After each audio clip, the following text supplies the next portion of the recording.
बेटी के नखरे। महक और मोहन के घर काफी सालों बाद एक बेटी होती है। वो उसे देखकर काफी खुश रहते। उस बच्ची की छोटी सी छोटी चीजों का ख्याल रखते। अरे महक बेटा, चाहे लड़का हो या लड़की, इतनी आजादी नहीं देते, बच्चा बिगड़ जाता है। आपको पता ही क्या है सासू माँ, चुप रहिए। हम दोनों कमाते ही क्यों हैं? इन बच्चों के लिए ना। देखिए तो कैसे प्यारे प्यारे पैरों से चल रही है, कितनी प्यारी लग रही है। अब मैं क्या इसके पैर काट कर बेड पर बिठा दूं इसे? अरे मैंने ऐसा तो नहीं कहा। मेरे कहने का मतलब ये था कि बस करो ना माँ, क्या सारा दिन टोका चाकी करती रहती हो। अरे करने दो ना जो कर रही है। दोनों मियाँ बीवी अपने अपने काम में लग जाते हैं और सास मंदिर चली जाती है। लेकिन बेटी सौम्या घर में तेल का डिब्बा लेकर फैला देती है। कल को तो मैं पराठे की तरह सेक दूंगी। मैंने सारा तेल फैला दिया, अब मैं इसे सेक दूंगी। महक कमरे में आती है जहाँ सारी तरफ तेल ही तेल फैला हुआ होता है। अरे मोहन देखो तो, अपनी छोटी सी बच्ची की हरकत, पूरे घर में तेल फैला दिया। मोहन भी आकर हंसने लगता है। छोटी सी सौम्या को लगता ही नहीं कि उसने कोई गलत काम किया है। वो भी खुश हो जाती है। अब तो आए दिन वो कोई ना कोई नया नुकसान करती। कभी टूथपेस्ट गिरा देती तो कभी डिटर्जेंट। हालत ये थी कि घर का राशन किसी किसी महीने तो 2 बार भरना पड़ता। रोज ये कोई ना कोई नुकसान करके खड़ी होती है। अरे तो क्या हो गया माँ जी, बच्ची है, बच्चों वाले काम ही करेगी ना। आप बिना पता नहीं क्यों उसी के पीछे पड़ी होती हैं। धीरे धीरे सौम्या बड़ी होती है। एक दिन, माँ देखो दरवाजा खोलो, वो ऑनलाइन मैंने जीन्स मंगवाई थी, वो आई होगी। 3000 दे देना और पैकेट ले लेना। 3000? ऐसे कैसे जीन्स है बेटा, ये तो बहुत बड़ा अमाउंट है। माँ फालतू बात थोड़ा कम ही किया करो और जल्दी जाओ, वरना समझ लो खाना नहीं खाऊंगी मैं आज सारा दिन। सास वहीं खड़ी सब देख रही थी, लेकिन अब तो उन्होंने भी बोलना छोड़ दिया था। अब तो आए दिन सौम्या के खर्चे बढ़ते ही जा रहे थे। कभी महंगी ड्रेस तो कभी दोस्तों के साथ पार्टी। पैसे दे दो तो ठीक, ना दो तो घर में कलेश। ये सब तुम्हारी ही कारण हुआ है। देख रही हो कैसी हरकतें हो रही है इसकी। रात के 8 बज गए हैं लेकिन महारानी जी घर पर है ही नहीं।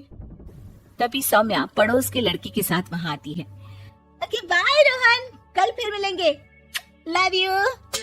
ये क्या हरकत है सौम्या, आज तो तुमने हद ही पार कर दी। पापा कब से परेशान है। और ये लड़का कौन है?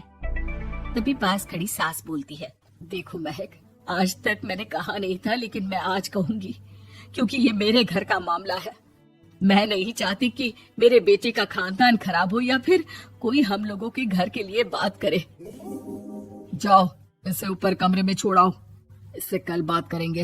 मॉम देखो ना दादी क्या बोल रही है, चुप कराओ ना इनको, जैसे हमेशा करा देती हो। महक को अपनी गलती का एहसास हो रहा था। वो चुपचाप खड़ी होती है। मोहन बेटी को अच्छे से कमरे में सुलाकर माँ के पास आता है। देखो ये लड़का ठीक नहीं है, अब तुम लोग इसकी शादी करवा दो। ससुराल वाले अपने आप देख लेंगे। शादी के बाद जिम्मेदारी पड़ेगी तो सब ठीक हो जाएगा। शादी अभी तो 25 की है ये। तो क्या 50 तक बैठाओगी? नहीं नहीं, ठीक कह रही है माँ, इसके लिए जल्दी से कोई लड़का देखता हूँ। अगले रोज सौम्या खाने के टेबल पर, मैं आप लोगों को बता देती हूँ, मैं रोहन से प्यार करती हूँ और उसी से शादी करूंगी। रोहन?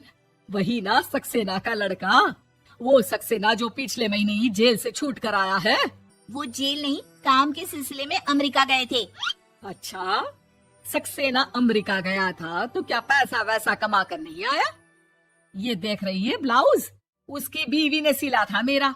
पैसे की कमी का रोना रो रही थी, पति को कोस रही थी कि जुआ खेलते पुलिस ने पकड़ा और लगी लगाई नौकरी भी छूट गई। दादी कुछ भी मत बोलो। मॉम दादी को चुप कराओ ना। दादी जो बोल रही है ठीक बोल रही है। तेरे पापा ने तुझे देखने के लिए लड़के वालों को कल बुलाया है, समझी? अगली रोज लड़के वाले सौम्या को देखने आते हैं और उसकी शादी मयंक से हो जाती है। शादी के बाद सौम्या मायके आती है। वाह माँ, कितनी अच्छी शादी कराई है आप लोगों ने मेरी, लेकिन मुझे कुछ दिन और यहाँ रहना है। अरे बेटी, ये तेरा ही तो घर है, जितनी मर्जी रह। और क्या, दमाजी कैसे है? अरे वो मयंक नहीं आया, कल शादी, आज तू अकेली, सब ठीक तो है ना? महक एक बार फिर सास पर चढ़ बैठती है। अब बस करिए ना माँ जी, अब तो ज्यादा ही हो रहा है। माना आपकी कुछ बातें मैंने नहीं मानी, लेकिन अब ये मेरी बेटी मायके आई है तो क्या उसका मतलब ये है कि वो लड़कर आई है? हाँ बीना। सौम्या दादी की तरफ देखकर मुस्कुरा देती है, जैसे उन्हें चिढ़ा रही हो। दादी, मैं लड़का नहीं बल्कि ये बता कर आई हूँ कि मुझे कुछ दिनों के लिए यहीं रहना है, माँ के पास। मेरा मन धीरे धीरे ही तो ससुराल में लगेगा। अब अगर आप बोलती है तो चली जाती हूँ मैं।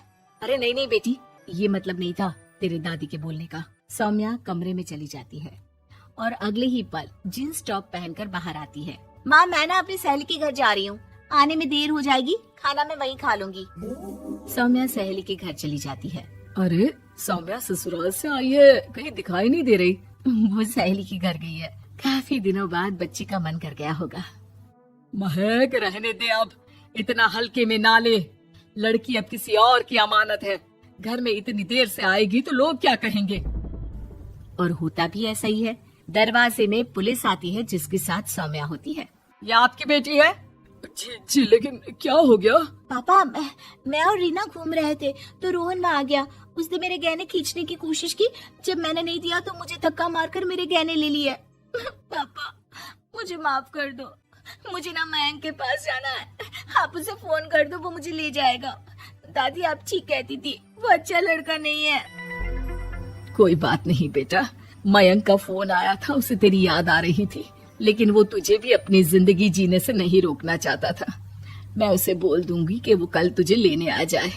अगले दिन, चलो सौम्या, मैंने आज रात की फिल्म की टिकट और 5 स्टार होटल में खाने के लिए टेबल बुक कर दी है। फिर क्या, सौम्या खुशी खुशी अपने ससुराल चली जाती है और महक को बड़ों के सीख की कीमत का पता चल जाता है।